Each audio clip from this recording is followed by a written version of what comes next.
ప్రభునందు ప్రియమైన దేవుని సంగమా, ప్రియ యూట్యూబ్ కుటుంబ సభ్యులైన మీ అందరికీ ప్రభు అయిన యేసుక్రీస్తు నామములో హృదయపూర్వకమైన వందనాలు చెల్లిస్తున్నాను. పిల్లరా, బాగున్నారా? మరి మీరు క్షేమంగా ఉండాలని, మీరు బాగుండాలని మా అనుదిన ప్రార్థనలో మీ కొరకు, మీ కుటుంబం కొరకు, మీ బిడ్డల కొరకు మేము నిత్యం ప్రార్థన చేస్తున్నాం. మీరు కూడా ప్రార్థన చేసుకోండి. మీరు కూడా ప్రార్థనలో బలమైన వారుగా, దేవునికి ఇష్టమైన వారుగా, దేవునికి లోబడి జీవించేవారుగా మీరు ఉండాలని ప్రభు పేరట, ప్రభు నామములో నేను మీకు తెలియజేస్తూ ఉన్నాను. పిల్లరా,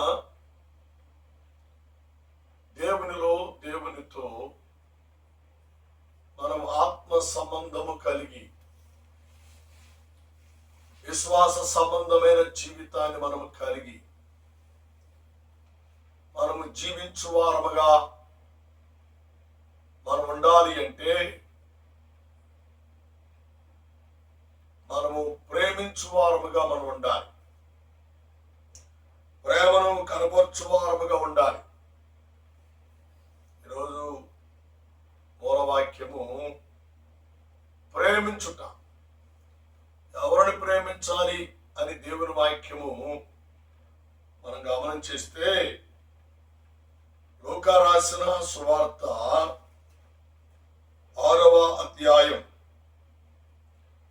27వ వచనంలో మనం చూస్తే, శత్రువుని ప్రేమించమని దేవుని వాక్యము ద్వారా దేవుడు మనకు జ్ఞాపకం చేస్తున్నాడు.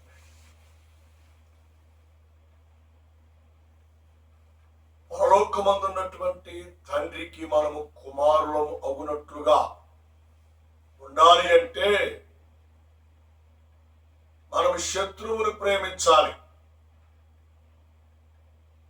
ప్రేమను ఎల్లడిపరచువారముగా మనం ఉండాలి.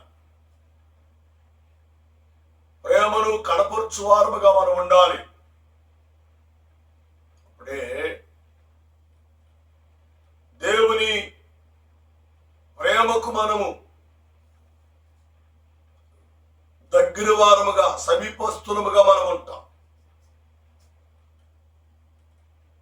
మన శత్రువును మనం ప్రేమించినప్పుడు దేవుని ప్రేమను మనం పొందుకోలేం. దేవుని ప్రేమలో మనము నిలిచి జీవించలేం పిల్లల.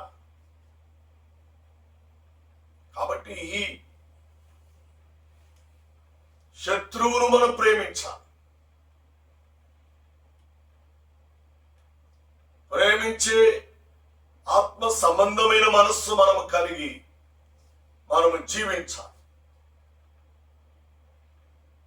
అది ఉందా? మనకి కలిగి ఉంటున్నామా? ప్రియ తల్లి విశేషురాలు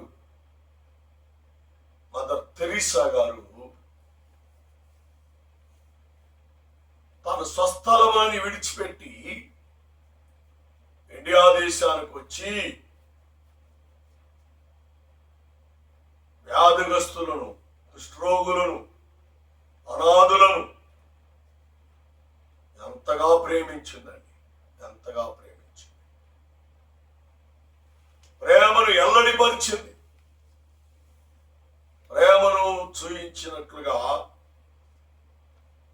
ఈ రోజుకు కూడా భారతదేశము, మన ఇండియా దేశము ఆమెకు మంచి అవార్డు ఇచ్చి సత్కరించింది. కారణం ఏంటంటే ఆ ప్రేమకు వెలకట్టలేకపోయారు. ఆమె ప్రేమ ఇలాంటిది అని చెప్పడానికి కూడా హద్దులు లేనటువంటి ప్రేమను ఆమె కలిగి ఉన్నట్లుగా ఎలా చెబుతూ ఉన్నా, వింటూ ఉన్నా. ఇతర దేశస్తురాలు ఇండియా దేశానికి వచ్చి తనకు సంబంధం లేనటువంటి వ్యక్తులను కూడా దగ్గరకు తీసుకొని ప్రేమించింది. కానీ మన ఇంట్లో మన తోబుట్టు వారిని మనం శత్రువుగా చూస్తున్నాం కానీ ప్రేమించలేకపోతున్నాం. మన ఇంటి ప్రక్క వారిని రోజు చూస్తున్నాం, శత్రువుగానే భావిస్తున్నాం కానీ ప్రేమించలేకపోతున్నాం. ఎంత భయంకరం అండి! ఎంత భయంకరమైన పరిస్థితులు నీకు కనబడుతున్నాయి. అలా నువ్వు జీవిస్తే నువ్వు దేవుని ప్రేమను నువ్వు పొందలేవు. దేవుని ప్రేమను నువ్వు కనపరచలేవు. దేవుని ప్రేమ చేత నువ్వు వృద్ధి పొందలేవు అని దేవుని వాక్యము ద్వారా దేవుడు మనకు జ్ఞాపకం చేస్తున్నాడు. దైవ గ్రంథంలో మనం చూస్తే మహాజ్ఞాని సొలొమోను చక్కని మాటను జ్ఞాపకం చేస్తూ మాట్లాడుతూ ఉన్నాడు. చాలా అద్భుతమైన మాటను దేవుడు జ్ఞాపకం చేస్తున్నాడు. 24వ అధ్యాయం సామెతల గ్రంథం 17వ వచనంలో చక్కని మాట జ్ఞాని అయినటువంటి సొలొమోను ద్వారా దేవుడు తెలియజేస్తున్నాడు. ఏమంటున్నాడు చూడండి, నీ శత్రువు పడినప్పుడు సంతోషించకూడదు. మనం చాలా మంది అండి ప్రక్కవాళ్ళు చెడిపోతూ ఉంటే, ప్రక్కవాడి పిల్లలు చెడిపోతూ ఉంటే వీడికి ఎంత సంతోషం, ఎంత ఆనందపడుతూ ఉంటారో. అలా ఉండకూడదండి, అది ప్రేమ కాదు. మన శత్రువు పిల్లలు లేక మన శత్రువు కుటుంబం పతనమైపోతుంటే ప్రేమ గలవారం అయితే ఆదుకోవాలి, వారిని ఆదరించాలి. మంచి మంచి ఆత్మ సంబంధమైన వాక్య సంబంధమైన మాటల ద్వారా వారిని హెచ్చరిక చేసి మన ప్రేమకు వారిని దగ్గరగా చేసుకోవాలి. సిలువను గురించిన సువార్త సంబంధమైన ప్రేమను వారిలోనికి మనము పంచిపెట్టు వారముగా మనం ఉండాలి. అప్పుడే దేవుని ప్రేమను మనము కనపరచు వారముగా మనం ఉంటాము అని దేవుని వాక్యము ద్వారా దేవుడు మనకు జ్ఞాపకం చేస్తున్నాడు. కాబట్టి నీ శత్రువు పడినప్పుడు సంతోషించకూడదు. మనం వారిని హక్కును చేర్చుకునే వారముగా ఉండాలి. వారిని మనము ఆత్మ సంబంధమైన మార్గంలోనికి, వాక్య సంబంధమైన మార్గంలోనికి వారిని తీసుకువచ్చే వారముగా మనం ఉండాలి అని దేవుని వాక్యము ద్వారా దేవుడు మనకు జ్ఞాపకం చేస్తున్నాడు. బాబు, తల్లి మదర్ తెరెసా గారు ఇండియాలో వారికి రక్త సంబంధికులు ఎవరు లేరు, తోబుట్టు వారు ఎవరు లేరు. కానీ క్రీస్తు ప్రేమను బట్టి అనేకులను ప్రేమించింది. దేవుని ప్రేమను బట్టి అనేకులు హక్కును చేర్చుకుంది.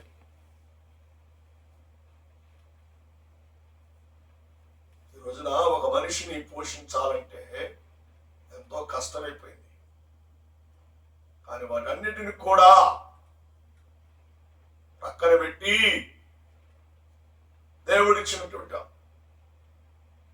తాతృత్వమైనటువంటి మనస్సును బట్టి, ప్రేమను బట్టి ఆమె ఎంతగానో అనేకులను పోషించి ప్రేమించింది. పిల్లల ఈ రోజున కన్న తల్లిదండ్రులకే భోజనం పెట్టలేనటువంటి పిల్లలు మనం చూస్తూ ఉన్నాం.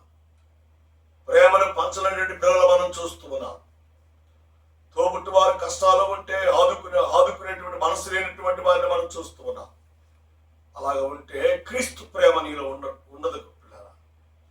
క్రీస్తు ప్రేమ నీలోకి రాదు. క్రీస్తు ప్రేమ నీలో ఉండాలి అంటే శత్రువు పడిపోయినప్పుడు వారికి చేయూతనిచ్చి ప్రార్థన చేసి వారిని పైకి లేవనెత్తినప్పుడే క్రీస్తు ప్రేమను మనం పంచిన వారు అవుతాం. అందుకని యేసుక్రీస్తు వారు చక్కని ఉపమానాన్ని జ్ఞాపకం చేస్తూ మాట్లాడుతున్నాడు. ప్రేమను గురించి మాట్లాడుతూ, ఒక మనుషునికి 100 గొర్రెలు ఉన్నాయి. వాటిలో పిల్లరా ఒకటి తప్పిపోయింది. ఇంటికి వచ్చి చూస్తే 99 ఉన్నాయి. ఈ కాపరి 99 ఉన్నాయని సంతోషపడి ఉండిపోలేదండి. 99ని విడిచి తన నుండి, తన మంద నుండి దూరమైనటువంటి తప్పిపోయినటువంటి గొర్రెను వెతుకుతున్నాడు. బ్రతుకుకు పోయింది. అరణ్యంలో, అడవి ప్రాంతంలో, కొండ ప్రాంతాలలో, మేపిన స్థలాల్లో అన్ని కూడా ప్రొద్దుపోయినా వెదగడం ప్రారంభించాడు. పిల్లరా, అది దొరికేంత వరకు ఎతికాడు. చిన్న గొర్రె ముళ్ళ పొదల్లో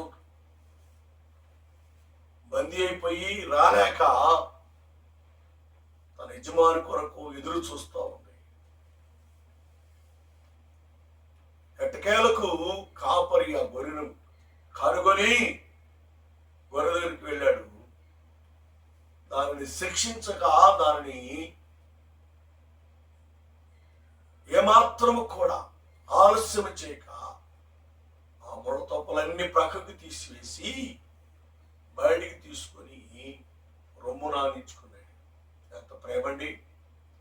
రొమ్ము నానించుకొని అందరూ తృప్తి పడక దాన్ని మెడ మీద ఎక్కించుకున్నాడు. ఎంత ప్రేమండి ఆ కాపరికి!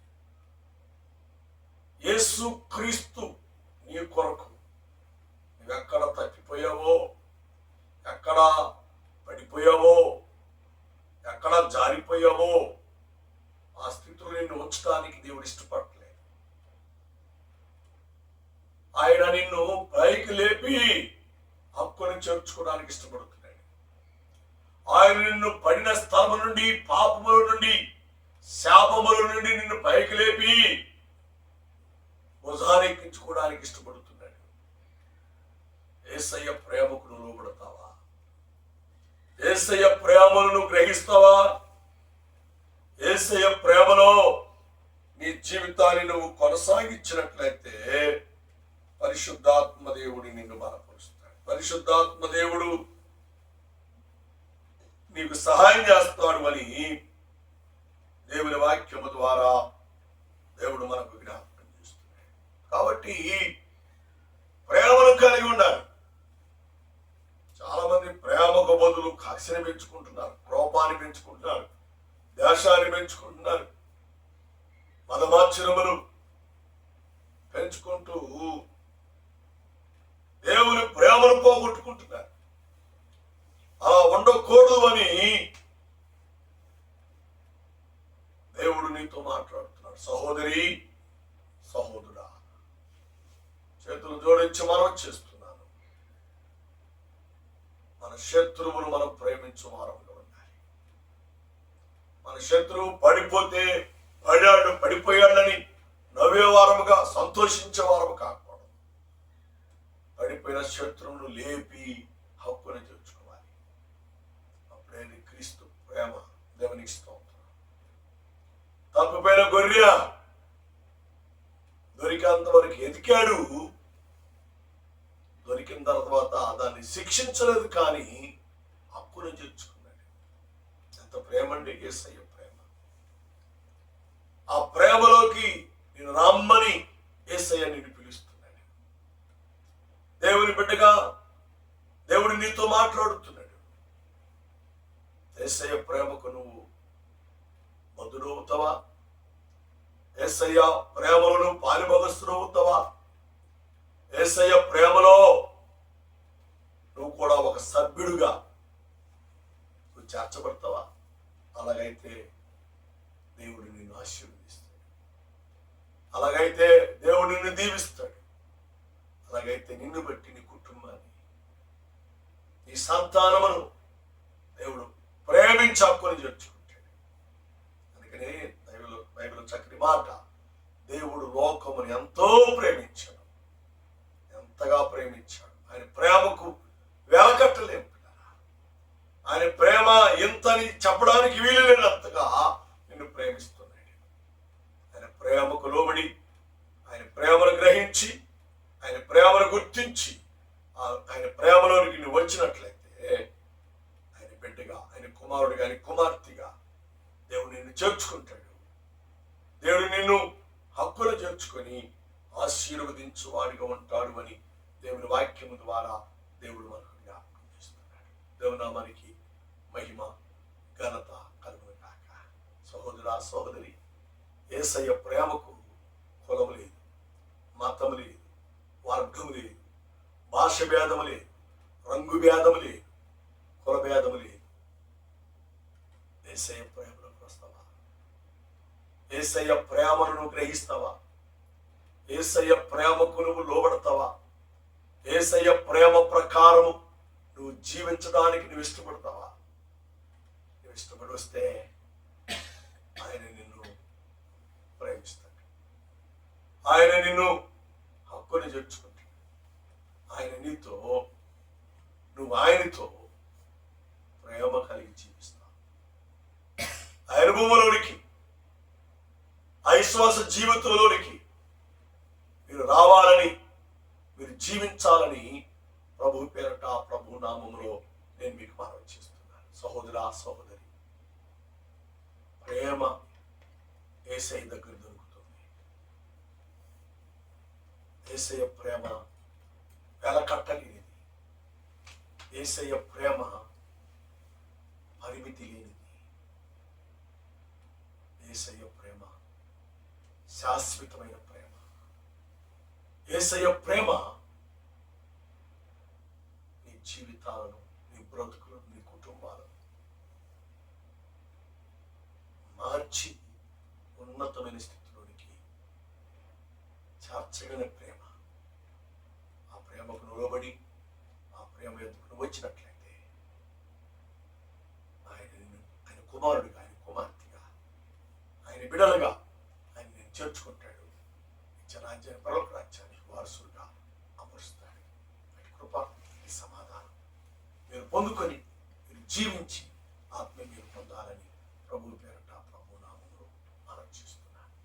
ప్రార్థించేద్దాం. కృపామేడ, ప్రేమగల మా తండ్రి, ఇంతవరకు మా మధ్య మీరున్నందుకే నీకు వందనాలు. నీ మాటల ద్వారా, నీ వాక్యం ద్వారా, నీ ప్రేమ ద్వారా మీరు మాతో మాట్లాడారు. అందుకే నీకు వందనాలు. ఎటువంటి వాక్యానికి నిరుగట్టండి, వాక్యానుసారంగా జీవించినట్లుగా మీరు మాకు సహాయం చేయండి. ఈ కృప చేత మీరు ఎత్తిపెట్టి వర్ధిల్లించండి. యూట్యూబ్ వాక్యము వింటున్న ప్రతి కుటుంబాన్ని, ప్రతి బిడ్డను మీరు దర్శించి సహాయం చేయండి. ప్రభుత్వం దీవించమని, ఆశీర్వదించమని యేసు